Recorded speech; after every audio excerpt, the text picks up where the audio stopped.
So we're going to take a look at this house, and I'm just going to share with you guys what I do when we look at, potential investment properties. So on this particular one, this is in what I would call a cash flow neighborhood.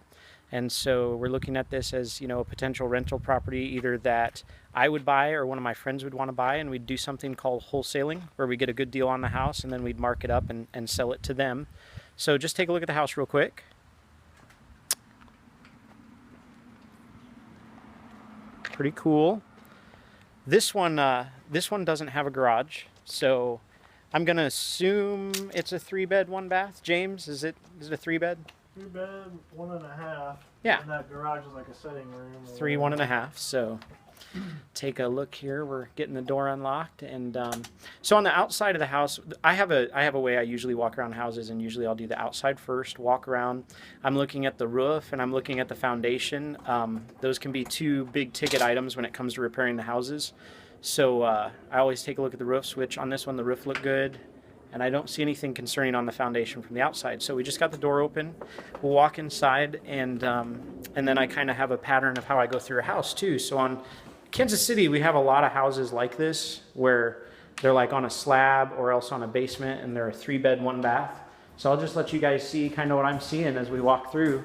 Just went through the living room, and then here's the kitchen. So looks like the structure of the house is pretty good. Here's one of the rooms. So I'm looking at the structure of the house, looking for like holes in walls and stuff like that. Oh, there's the basement there. Looking for anything other than, kind of paint and carpet, something that might be more cost intensive than that. We look for things like plumbing and wiring, which we'll check when we go downstairs. And I've got a flashlight with me. I always carry a flashlight and a camera. So saw the living room, saw the kitchen, saw one of the bedrooms. I'm going to take a look at the other 2 bedrooms. Let's see here. There's a bathroom. That looks good. Cool. And then here's one of the other bedrooms.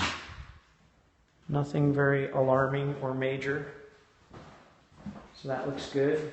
We have hardwood floors, which I like to see when it comes to rental properties. If you have hard floors, I like those better than carpets, because as far as maintenance is concerned and replacement cost of carpet, as you have tenants come in and out, it usually is less cost intensive if you have hard floors, and they're obviously not so difficult to clean.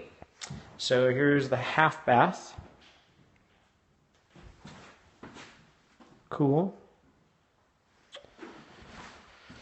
And so that bedroom looks good. And then what I'm doing is, as I'm walking through these investment properties, I'll kind of keep in mind in my head repairs that I think I'd want to make.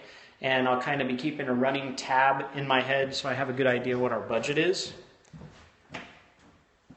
So, thanks, James. All right, so just saw the bedrooms and the 1.5 bath, and now we're going to go downstairs. And looks like it has central heat and air. I always look at that too. I look for, does it have central heat and air, or is it a deal where there's window units? So I'm looking at that. Okay, so we have a full basement. You guys see that? So we'll go downstairs. I got my flashlight with me. And okay, so the basement's the spot where you can really get a good idea as far as foundation repairs, if you're going to have any foundation issues. So I'm shining my flashlight on the walls, just making sure that there's not massive cracks, and making sure that there's not water everywhere. So you can see I'm just kind of checking out the walls. I'm looking at the wiring. I'm looking at the ductwork. I'm looking at the plumbing. And I just want to see if there's anything at all that I think would be super expensive, a big ticket item. So this is really cool when I see this. It looks like we've got a water heater and a furnace that are in good condition. So I like to see that. That's a big ticket item as far as, mechanicals. If your HVAC or your water heater needs replaced, those can be a significant budget issue. Looking at the sewer line, that looks great. Take a look at that. That's good. That's good. There's the electrical box. I always look for that. That looks modern. Looks good. So I'm not too concerned about wiring. So anyway, as we're walking through the house, those are the kinds of things that I look at. And I'll just keep a running tally in my head, come up with a rough budget. And then based on those numbers, I'll end up making an offer. And we'll try to negotiate a deal on the house. So thanks for joining me for the bonus video today. And we'll catch you guys on the next one. Do most investors avoid homes with foundation problems or simply adjust the offer accordingly? Depends. That's the short version. Some folks don't want to mess with foundation issues. I have a friend who runs a foundation repair company, and I have a really good idea what their figures run. So it really just depends, from my perspective, on how work intensive. In our market in Kansas City, I kind of have a top dollar figure on how many repairs I'm willing to make or how much expense in repairs I'll take on. And so, in this market, we usually don't like to buy anything that's more than 20 grand in repairs. That's for this market. Obviously, if you're out east, the number probably goes up just because cost of properties is more. It's more expensive.